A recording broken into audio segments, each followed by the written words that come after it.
Hello, everybody, and welcome back to Discussing a Murder. This is Jeff Jones. With me is a skeleton crew today, the boys. Let's Jack and Dr. Silkman. Let's say hi to Jack first. Hey, Jack, how you doing today? Doing good today, Jeff and Dr. Silkman, our panel guys, and welcome to everyone in the live chat. Yep, doing great. Ready to go. And Dr. Silkman, how's it going there? Not too bad, thank you, Jeff, and welcome, Jack, and everyone in chat. Good to be here. Let's get on with it, guys. You're hoping for an electric episode. That's a shocker. Federal court overturned Brendan's conviction. This is unbelievable news for us. I had to pick myself up off the floor. It was that stunning. The judge wrote a 91-page opinion dissecting everything that happened in Brendan's case. And the court did this analysis and came out and said, you know what? This court has significant doubts about the reliability of this confession. I mean, this is unbelievable. It's what we've been arguing for so long. It's what Brendan has been saying since the moment he left that interrogation room.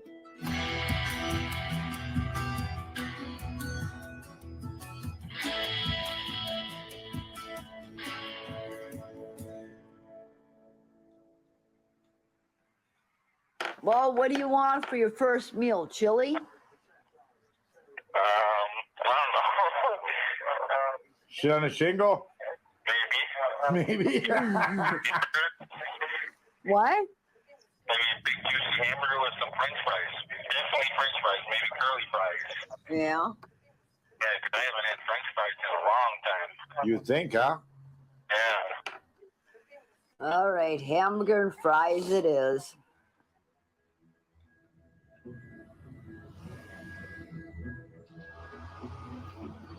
The people in Manitowoc say they thought all the Avery Dassey attention had finally wound down. The talk about the potential release of Brendan Dassey is spreading like wildfire, stirring up plenty of opinion in Manitowoc County. Those we spoke to today say they're not happy with what might come now. The sense here in downtown Manitowoc is one of disappointment. It's not safe for him to be out. I just pray that they do a retrial and he's found guilty. No one answered when we knocked at the home of Brendan Dassey's mother. I think Brendan Dassey might be dangerous. I don't know. Goes to show the power of that press conference, right? That power of the press conference that Kratz did, where he basically scared everybody in the community, right? Of the horrendous thing that they did to, allegedly did to Teresa Halbach. And now, many years after, a judge has gone through the confession and said, look, this is just absolute garbage. You can't use this. And so what's rather amazing is you could almost hear the disappointment in the voices of the people that they interviewed. Oh my God, they're going to release Brendan Dassey. Brendan Dassey is a dangerous, dangerous criminal, almost like a Hannibal Lecter. And it goes to show that once convicted, it's very, very hard to be released. It really is hard to take these folks serious when they're like, well, I don't know. He might be dangerous. And it just, and I think it partly puts me into the perspective of what does the media do? I think a lot of people don't really dig into details. They just love the top line. They love the headline. They just want to read two sentences and make a snap judgment. And to say that Brendan Dassey could be dangerous or a danger to the community is laughable on its face, from my perspective. It is laughable. And it goes to show that once you're convicted, it's almost impossible to reverse, right? Because we know what Ken Kratz said during the press conference. We know the narrative that he gave and the horrible things that allegedly occurred to Teresa Halbach at the hands of both Brendan and Stephen. And this is in the mindset of people. And they are horrified that, oh my God, you mean they're going to release Brendan Dassey after doing all these things? It's never entered their brain that it was just that, a story, a horrible, horrible story. They can't accept it. That's exactly right. And Doc said it earlier. That shows the danger of a prosecutor that would get up and do what Ken was allowed to do, that Ken Kratz did. So it did change the thinking of people. It just shows the danger of a prosecutor doing what Kratz did and why they don't do it. That's right. And what that brings me to my comment, which was I was watching the news today, and I forget what news story they were talking about. It was a court case, and they said that prosecutors are really only supposed to speak through indictments. That was the statement. Prosecutors are really only supposed to speak through indictments, right? And speak through the paperwork and speak through the documents. And it's just such a contradiction to how Ken Kratz and crew basically went on TV and did that press conference that I think you're alluding to there, Jack. That's exactly right. And furthermore, they knew that Kratz tried to excuse that later, of saying, well, we're allowed to reply to the charges that Avery's making, that this was a big setup and planting, blah, blah, blah. But the truth is, he could have said that at any time prior to Brendan being, neck roped into all this. Him waiting until Brendan gets charged and arrested. Bullshit. I'm sorry. It's complete bullshit.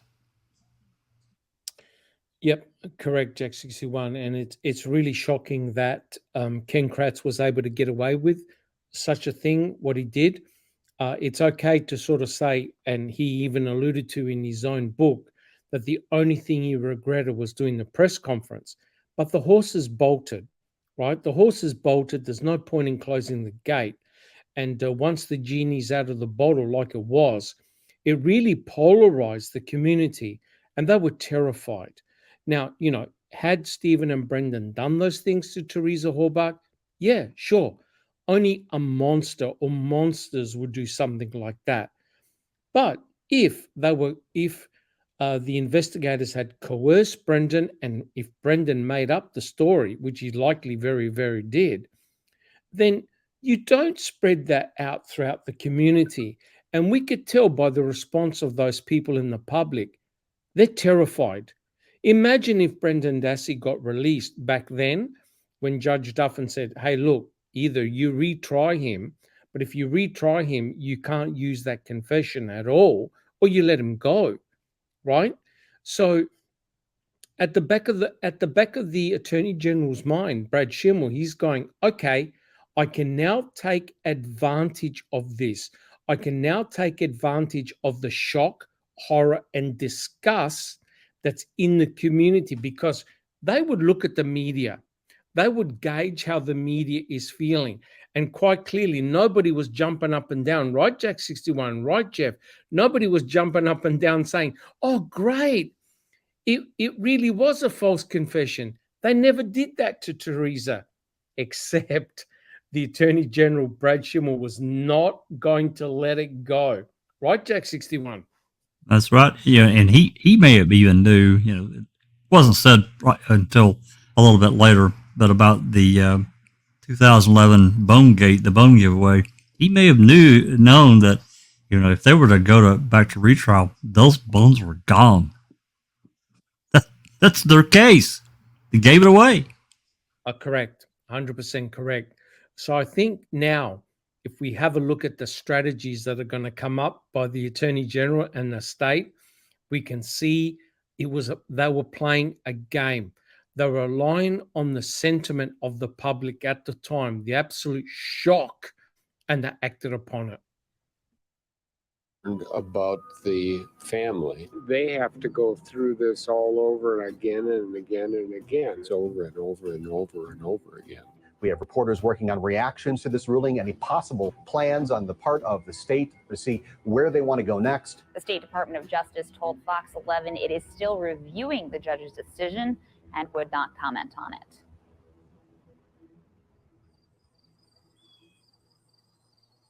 I was actually out of state getting a tattoo And Brendan's attorney called us and told us that it was overturned, which was really exciting.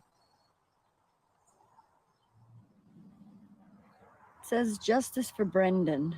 It's a dragonfly with his initials on the bottom, and it actually represents change. And that's what we're hoping for, is change, that he gets to come home. I think it actually gave me good luck. Really good luck. We didn't win all of our claims. We lost our claims against Len Kaczynski.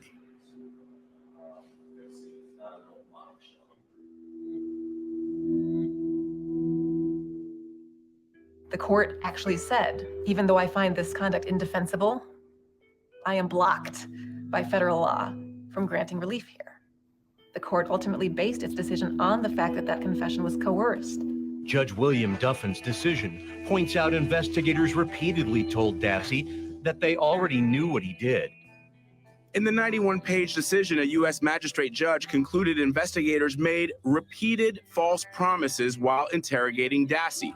Additional factors including age, intellectual deficits, and the absence of a supportive adult rendered Dassey's confession involuntary.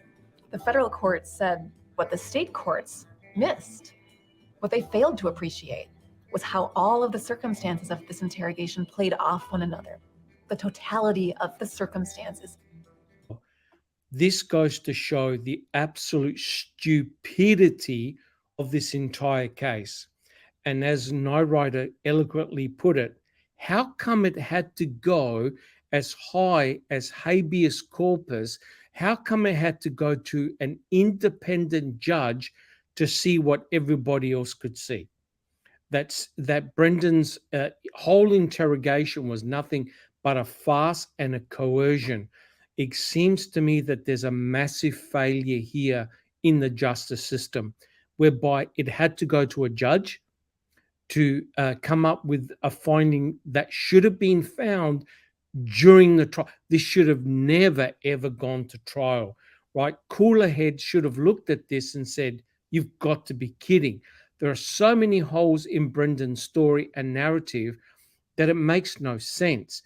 And yet it had to go all this way to a judge. Shocking. I agree. It should have never resulted or ended up in a trial. And even if it had gotten submitted, I mean, I just don't. Fox should have corrected that immediately at trial or in the pretrial, and definitely by the time the post-conviction hearing will run in 2010, he definitely should have corrected the course, but he didn't do it. But Jack 61 and other panel members and people in chat, this represents a monumental failure by Fassbender and Wiegert, does it not? Massive. Right? You would think, as two seasoned and experienced interrogators and law detective officers, they should have had the nous to say, what Brendan is telling us is so contradictory, so error-laden, that it's actually us that are guiding the story and the narrative. But the reason why, we all know Jack 61, right?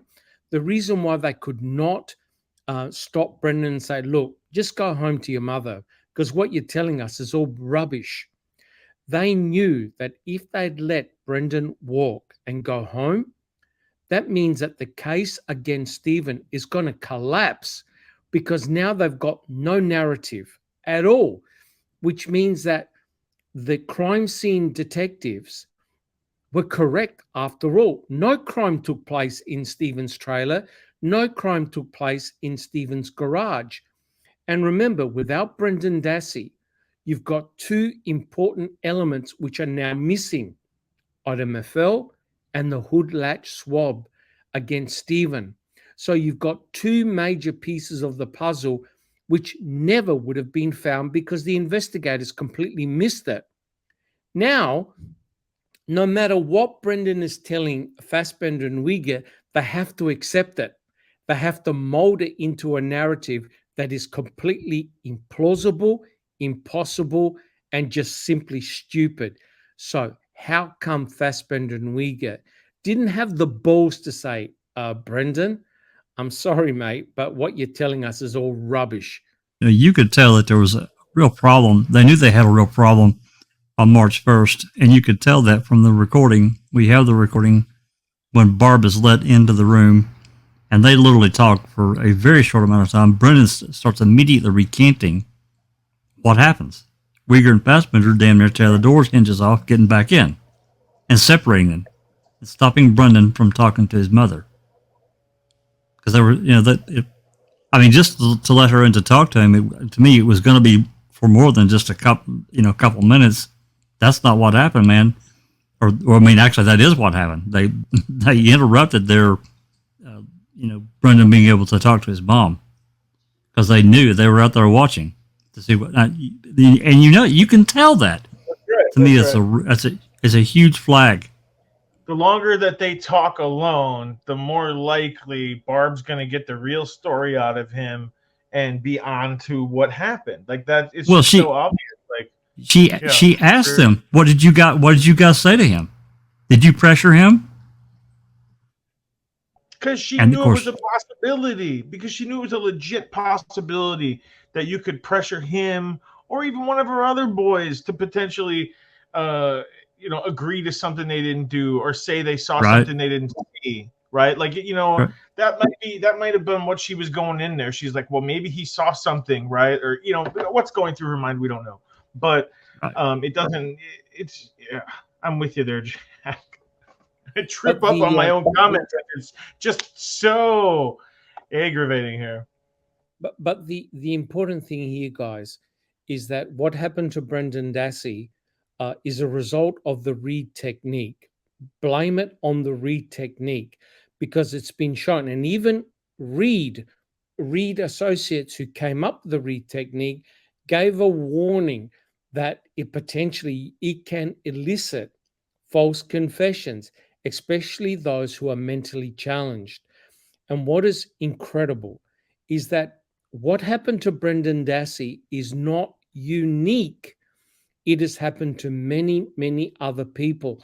And YouTube is filled with confessions from people admitting to a crime that they never, ever committed because the detectives and the investigators interrogated these people for 12 to 14 hours straight and broke their will.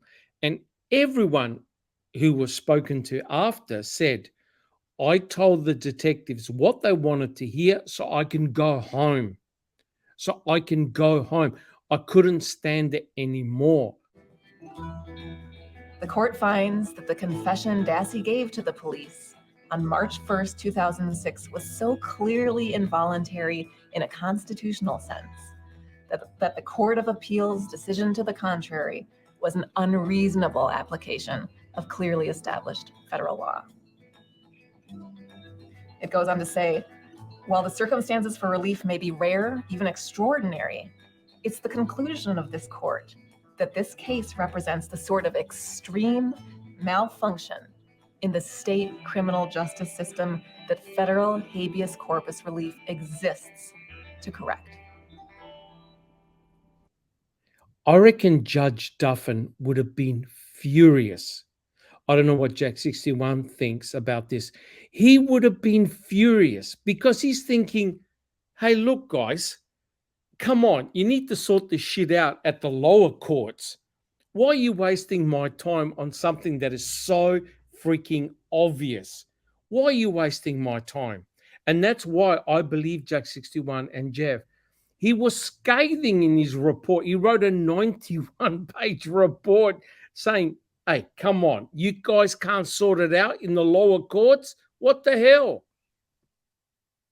I think you're probably right, thinking, privately to himself, because, he's probably also thinking, even at best, I mean, not that, a Judge Fox or maybe, well, it would have been Fox, but would have had time to have taken a look at everything, especially while the trial was going on or the investigation. He should have, again, by 2010, he should have had a real grasp, because now he's asked to review everything that happened. And I don't think he did it all. Given the testimony that was presented in those 4 or 5 days, my God, how could he have not said, look, we got a problem here. We got a real problem, and corrected it. And he still didn't do it. So yeah, Dutton probably was thinking to himself, what the hell is going on down there? But the other thing, of course, guys, is that Judge Duffin would have said, well, come on, show me all the forensic evidence you've got against this kid. What forensic evidence have you got? Have you got blood? You got saliva? You got semen? You got fingerprints? What have you got? And there would have been absolutely nothing. Except not a damn thing. Not a damn thing. So the judge would have been thinking, wait a minute, haven't you guys ever heard of people being coerced into false confessions? I mean, there's no forensic evidence over here. Is it possible that the kid had just made it up? Like there are so many other cases where people have been shown to be coerced and then finally released because the real killer or killers have been found that have confessed. The judge must have been scratching his head thinking, this is what you've got, guys, just words. And yet Brendan is still sitting in prison based on just words, nothing forensically tying him to Teresa Halbach at all. Correct. We are in sort of a wait and see mode now. What is the state going to do? This confession has been thrown out of evidence. So if the state were to proceed with a retrial of Brendan, that confession would no longer be part of the case against him. Which means they have no case, because this case was built solely on that confession. It's an important point here because remember Jack 61, they interviewed Mr. Kratz, and he had this in his book as well, where the reporter said, well, you know, that confession now has to be tossed out. And what did Mr. Kratz say? Oh, don't worry, we have plenty of other confessions that we can use if we have to retry him. And I'm thinking to myself, are you kidding? His other confessions are contradictory to the confession that you nailed him on. It's even worse. How can you possibly use prior confessions, so to speak, that make even little sense? He completely contradicted what he said from interview to interview. It goes to show the desperation by Mr. Kratz. Well, you know, he's probably thinking, well, maybe not, I don't know, but you know, this May 13th coercion session that O'Kelly and Kaczynski set up, of course, with Kratz's blessing, because what did Kratz want? He wanted a clean confession, but he didn't get it. It was a disaster. It was as bad a disaster in that session as it was in the previous ones. They didn't get what they wanted at all. So 100% correct, Jack 61. 100% correct. And it goes to show how desperate Mr. Kratz was, because he wanted another confession, maybe a 1 or 2 page confession from Brendan, nice and clean, so he can then present that to the judge to say, here's my star witness. He's a co-conspirator. He said that these are all the things that both him and his uncle have done to Teresa Halbach. We want leniency for Brendan Dassey because Stephen made him do it. Here's the confession. We agree on a 20-year sentence for Brendan, put Stephen away for life. And that way it's all clean, except, as Jack 61 alluded to, Brendan's confession that day when Len Kaczynski wasn't there was an incredible shit show. And that forced Ken Kratz to now go the route of looking at circumstantial evidence, which he didn't want to do.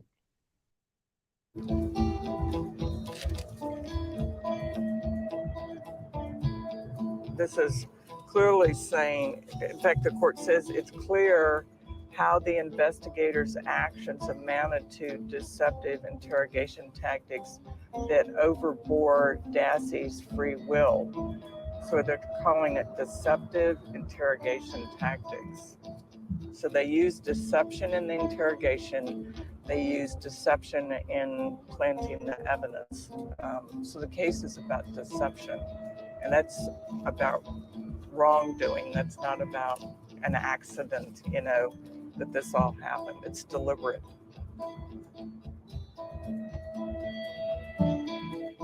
Hi, Colonel. How are you doing?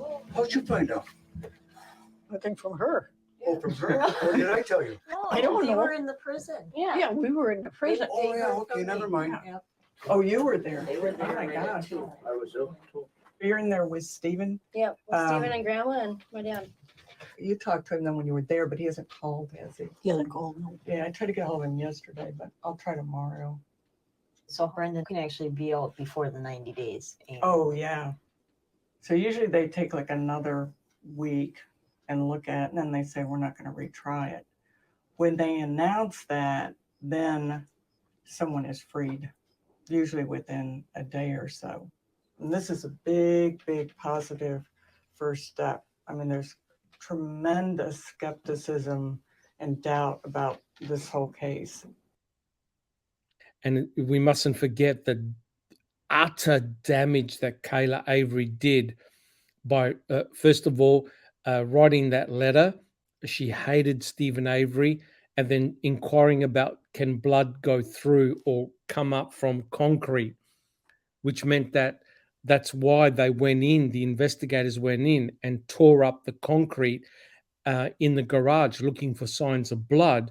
And it was Kayla who seeded the doubt about, oh, my cousin, he's lost all this weight, he was crying, he was doing this and this. And the investigators grabbed onto that to say he's harboring guilt. Brendan Dassey is harboring guilt. It's truly, truly shocking. Yeah, I agree. But I got to tell you, and I've been, very vocal. This is just an opinion. I can't prove it, but I still think that Candy pushed that narrative down her throat because she was going to get Stephen because of this relationship between Stephen and Marie. And I think Kayla was used, and that opened the door, so to speak. And then Kayla got on the stand and said, "Hey, I made it up. I was basically mad for whatever reason, and I made it up." It really does seem like the case had shifted at this point. Things were the momentum, if you want to say, I don't know if that's a metric, but momentum did seem like maybe Stephen Avery does have a little bit of wind in his sails, and Kathleen Zellner providing the wind. And maybe this is looking better, especially if you were thinking at this point in time that Brendan's case is going to be overturned. Yeah, your brain's going to go there, I think, if you're Stephen Avery. Absolutely. Well, you have to consider Brendan's so-called confession is thrown out. That removes what items? Well, that removes item FL for sure, because item FL was found after they beat the hell out of Brendan. Also, the hood latch swab, that's out too. That's correct. Which means now, if you take out item FL and the hood latch swab, it means that you're really dealing with the blood, only the blood in the RAV. And that can be explained, which now strengthens Stephen's stance that, hey, I was set up. We all know the key is a joke, right, Jack 61? The key, the key. Oh, it's not even. It's a bad Hollywood B movie joke. Correct. We know that the key with only Stephen's DNA on there is a complete joke. That's a massive setup. So now, if you remove item FL, which has its own problems by itself, and the hood latch swab, the case now starts to look very, very tenuous. And it's interesting that in the state's response to Kathleen Zellner, how they mocked her by saying, you really should have stuck to the police doing all of this. And now imagine if Brendan was released, that his confession was coerced. That Jack 61 and Jeff now puts the spotlight straight back on law enforcement. And I'm telling you what, Brad Schimmel knew the consequences of getting Brendan released. Time. So it's like if you were tearing a house down, or it's just like you just gotta pull that foundation out of it before it'll collapse. And so this is a big part of it. I guess time in the future will tell everything. Yeah. So Ma was up there. Earl left first. And when I got back to my room, I seen him on TV. Like you said, the truth will always come out. Then after Ma left, I seen her on TV. It seemed like Ma was, half happy and half sad, because one of them will come home and that she can see. I thought I would be first. He had lawyers on his case, and I was doing my own, so that's probably what slowed me down. And I got all the inmates saying, hell, you're next, it ain't gonna be long, and you'd be just like him out the door. The news of Brendan Dassey's possible release from prison has left those who knew Teresa Halbach angry and frustrated. It all started with a Facebook post asking runners to wear blue, Teresa's favorite color, to two different races taking place in Calumet County this weekend. A show of support for Teresa Halbach's family. Well, I think we're all feeling pretty bad for the Teresa Halbach family having to go through the whole thing again. With that news coming out, people are more concerned about that. They forget this is hard for the family and everything. There's a whole world that's looking at the wrong side of the story.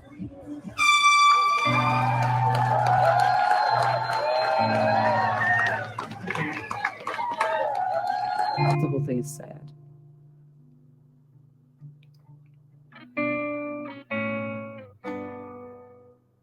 I'm not gonna cry though. Told myself I wasn't crying over this.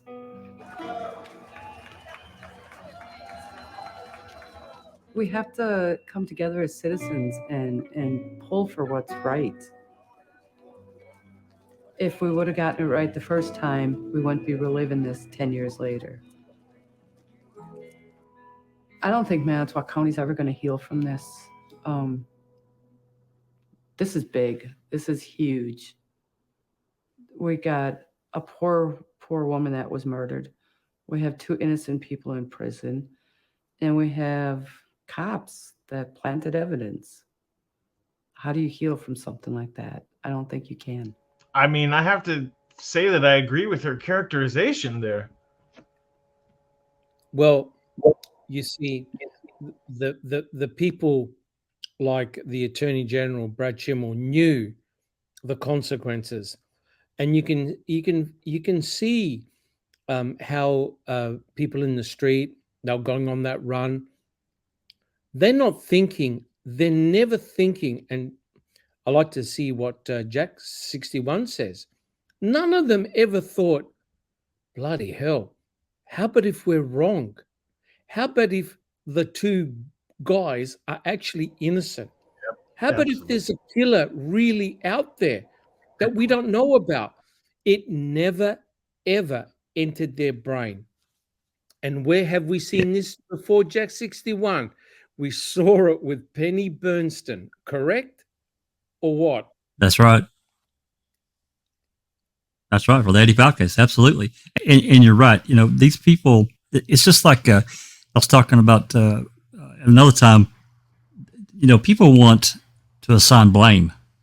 And right away, their mind can go back to March 1st or March 2nd, 2006, and Ken Kratz did just that. And he ingrained it in that populace.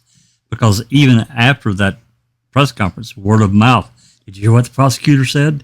So in their minds, they're thinking, this guy won't lie. To them, he's telling them the truth. When in fact, he didn't have anything. He said he had all this forensic stuff. He didn't have a thing. And nothing got presented at trial. But no one ever really questioned him about that. Because by that time, they just believe it happened. They don't really need forensics at this point. So it's a perception of the people. Correct. But how weird is it though, guys? Brendan Dassey must have felt like a spectator at his own court trial, because it really was another mini version of the Stephen Avery trial, where all this forensic evidence was pointing to Stephen. Brendan must be thinking, well, what have they got? They just got my words. And that's exactly what they used against him, just his words, because that's the only thing that they had. And you can clearly see that people in the community were so convinced of his guilt that there's no way they could ever accept the Judge Duffin's decision to say, hey, he was coerced. This is all rubbish. Release this kid. They were not prepared to accept it. And what did they use? We have to think of poor Teresa. We have to think about her family.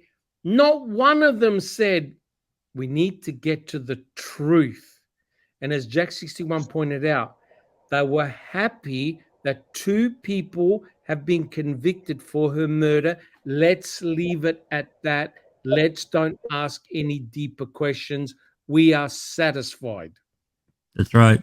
And another thing, and we've kind of talked around that a little bit, but Lenny Kaczynski played his part too for the first, 30 days, 35 days. He really, really destroyed Brendan's case with his statements to the media, which of course he tried to deny at the hearing, 2010 hearing. He tried to deny it, and he clearly said what he said. Correct. And so he did his part too to help destroy the case, Brendan's chance at a fair trial. 100% correct. I mean, when your own attorney says, yeah, I agree with the state, Stephen did this, he murdered Teresa Halbach, and he helped coerce his nephew into committing all the horrible things that they did. That's without even talking to Brendan first. That's talking to the media. So if you start at that position, your client has got no hope in hell. And that's no chance. That's why Michael O'Kelly he was applying all the psychological pressure on Brendan, hoping that he would crack. And Brendan's saying, but I haven't done anything. The only thing I did was help my uncle with the fire. What did Michael O'Kelly say to him? Brendan, I can't help you if you... I can't help you. Yeah. I can't help you. And you're thinking, wait a minute, are you on my side or the state side? It's a complete farce. Yeah, to go back to what you said, Dr. Silkman, a little bit ago about like the reaction from the community, they're saying this angle that is, oh, why would you put the family through this again? And I've never lost anyone, so I guess I shouldn't really maybe speak out of school there, but are they really going through this again? And if that's the attitude, like no one should ever appeal a court case, a murder case ever, because that, what I'm saying? Like we shouldn't try to get to the truth. And I just think from my perspective, it's kind of a lame, way. It's like a lame position to take. And I've heard it a couple times in this episode already. So it's just something that kind of stuck out to me. Well, the thing is that as we know, guys, people are being released from prison every week that have been falsely accused. Right. And they've been sitting in prison cells for 10, 20, sometimes even up to 40 years. When the final truth is actually found out, where they've caught the real killer or killers, or DNA has exonerated them, guys, you understand.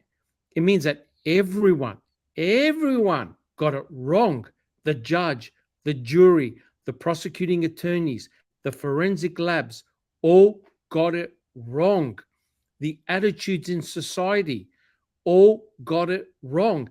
And when Penny Bernstein found out that Stephen wasn't her attacker, she went into a deep, deep depression thinking, oh my God, how could I possibly point to the wrong person?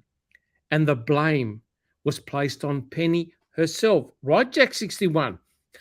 Even though the state convinced her and pointed her to Stephen.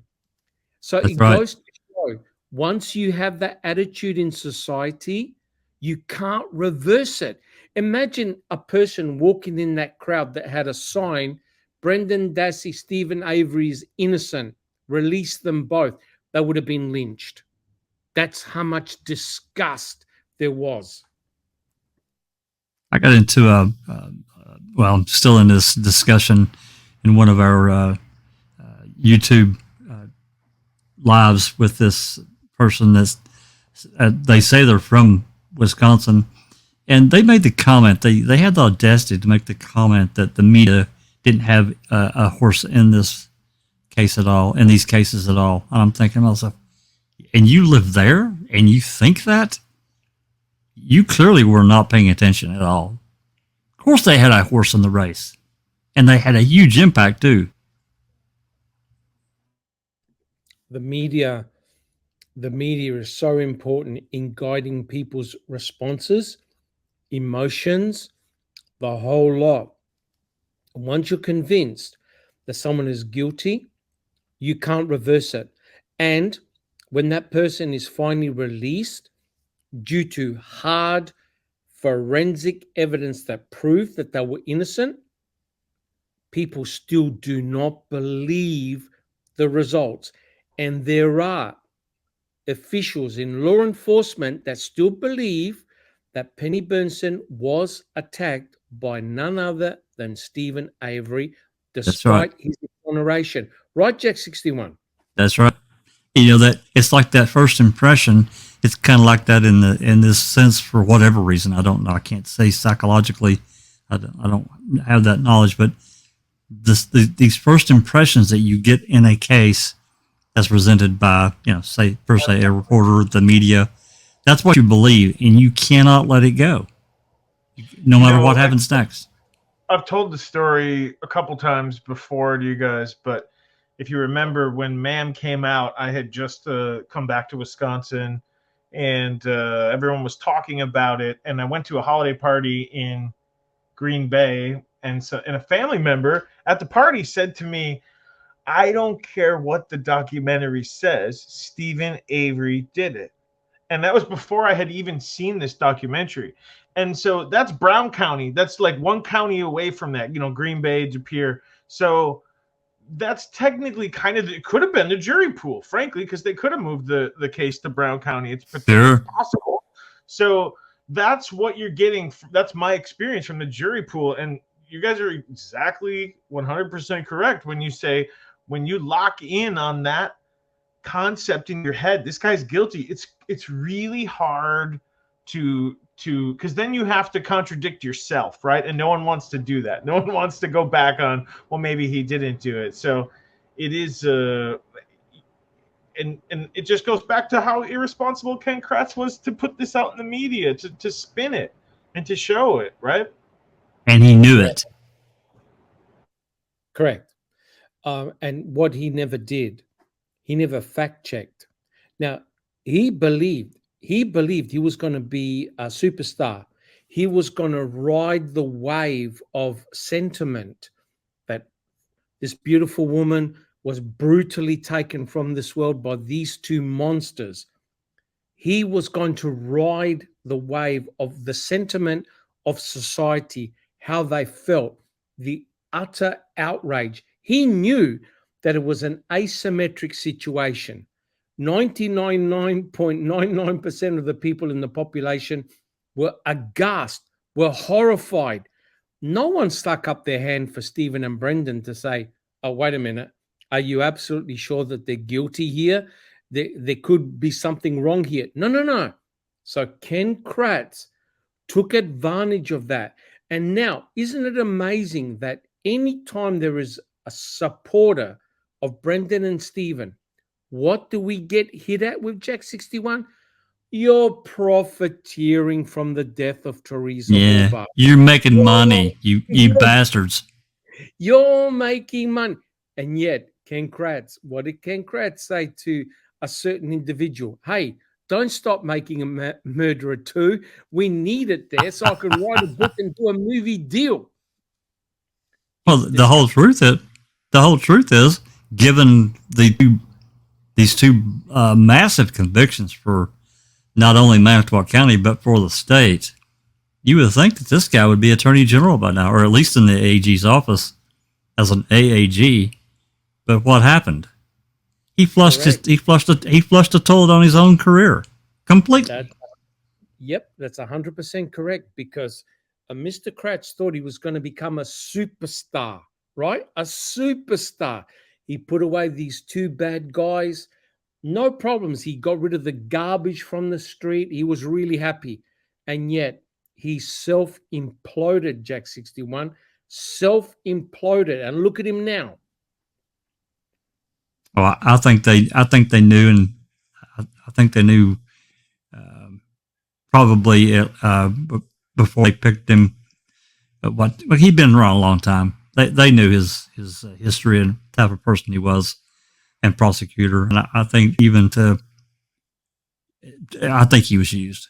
That's just my opinion. He was used, a means to an end, thinking they probably blew him up and said, "Hey, look, man, you get a couple convictions here, and you can ride this up, no but up."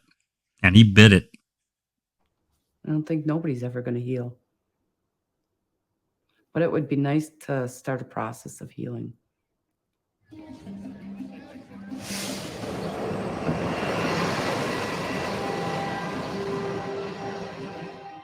The state is still weighing its options when it comes to trying to figure out what to do next in the Brendan Dassey case. With the decision on how to move forward in the hands of the state, Wisconsin Attorney General Brad Schimmel discussing what's next after Brendan Dassey's conviction was overturned.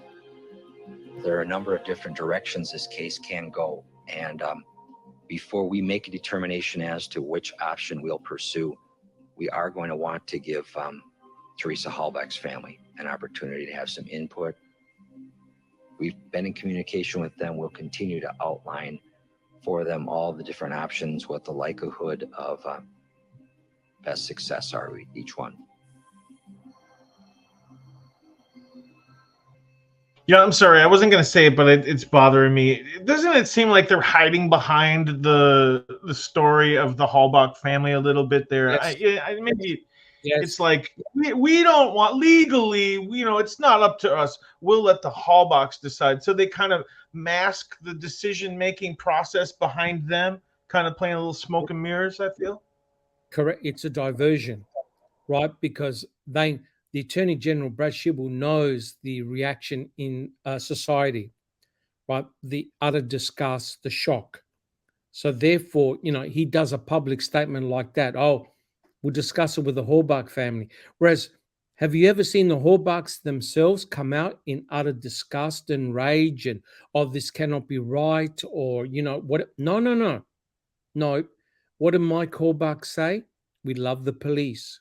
So therefore, they were reliant. Imagine the Attorney General himself saying, we're going to talk to the Hallbach family and see which way they want to pursue here. This is truly remarkable, which means that Brad Schimmel was not prepared to accept the judgment by Judge Duffin. Think about it, guys. Think about it. From a sports point of view, imagine losing a game of World Cup soccer on a referee decision. And instead of saying, okay, we played fair, the other team won, imagine getting attorneys to overturn the referee's decision. That's exactly what Brad Schimmel was doing. He was not prepared to accept what Judge Duffin had said. And that's why he wanted it overturned.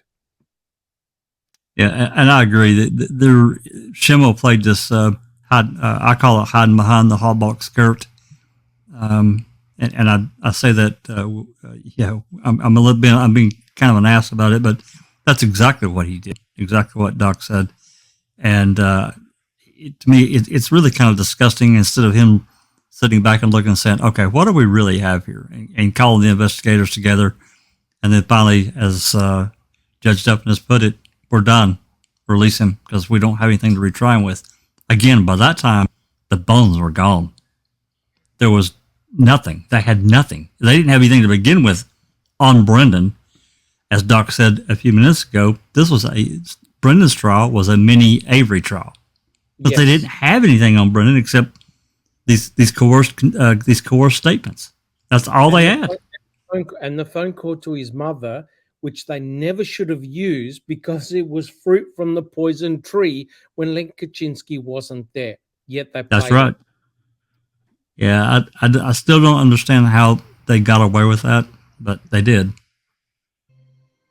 I ordered my ice cream today. Yeah. Yeah, my 2 pints, but for each pint is $2.50. Yeah.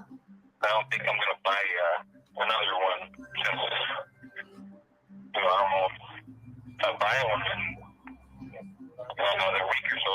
They tell me I'm free and I can't use it, so that's a waste of $5. Yeah. Yeah.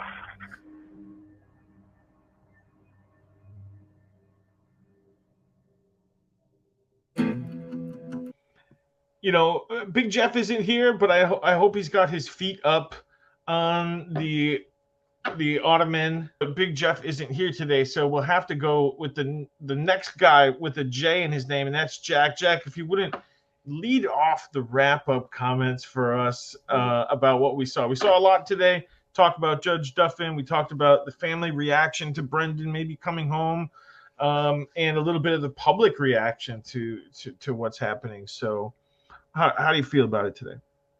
Yeah, well, I'm with you. I hope Big Jeff has his feet up. It is the ottoman with a little dose of morphine if need be to take care of the business. It's an infuriating mindset. Thinking about, I remember that time well. By that time I was deep into up to my neck in the case, and this hopeful thing that Brendan was going to get out with Judge Duffin's brief and his order. And then, of course, Brad Schimmel had about 19 heart attacks with these emergency sessions and all this talking about, we're going to talk to the family and look at what you're doing to the hot box. And I don't disagree that this would be troubling for any family that's lost a child under any circumstances. At the same time, if the state has done something wrong and taken someone's liberty, and a federal judge says, you got a couple of choices here, let the guy go, or you're going to have to retry him. What's it going to be? You got 90 days, guys. I think the actions of the state were egregious, especially by Schimmel. I didn't like it at all, personally. I thought that we discussed it at length. I thought Judge Duffin's study of everything that happened in totality was the correct one. It was, again, as Jeff, I think, would definitely agree, it was reasonable. It was well read. And he didn't even bring everything into it, but he brought the bulk of everything that had happened to Brendan in the case. So it was really disappointing, and I'm sure it was to Brendan as well. Not only to Brendan, I'm sure his family, to his mother and his brothers. I'm sure it was a real disappointment and a heartbreak. I can't even imagine saying you're going to get out, and then, oh, nope, you're not getting out. Oh, it's heartbreaking. It's absolutely. I couldn't imagine. I don't want to. Just wrenching. Yeah, just wrenching. So again, all in all, a great episode. Yep, that's pretty. I'm gonna leave it right there and let Dr. Silkman comment on the rest. Absolutely, Dr. Silkman. Yes, thank you very much, Jack 61. Was a really good episode, but incredibly frustrating in a way, and I hope Big Jeff is recovering well. And after watching that episode, I think we all need a little bit of that morphine for our own recovery, because it really is sheer lunacy. Judge Duffin, he had the courage, not even courage. He had the foresight to see for what it was. It was just absolute rubbish. The mere fact that Fassbender and Wiegert considered that Brendan Dassey was guilty, there was no coercion, no wrongdoing on their part, goes to show the vast chasm between the investigators and what Judge Duffin came up with. The mere fact of that the state's Attorney General, Brad Schimmel, got himself personally involved because he was extremely worried about the potential outcome, I think it speaks volumes, right? Speaks volumes. And it's extremely frustrating for Brendan and his family. Well, I think I lost the good doctor there. Your last comments there. Are you still there with us? Okay, I think we got your sentiment anyway, Dr. Silkman, and we appreciate those comments for Dr. Silkman and Jack and Kel at home and Big Jeff with his feet up. This is Jeff Jones saying this has been discussing a murderer.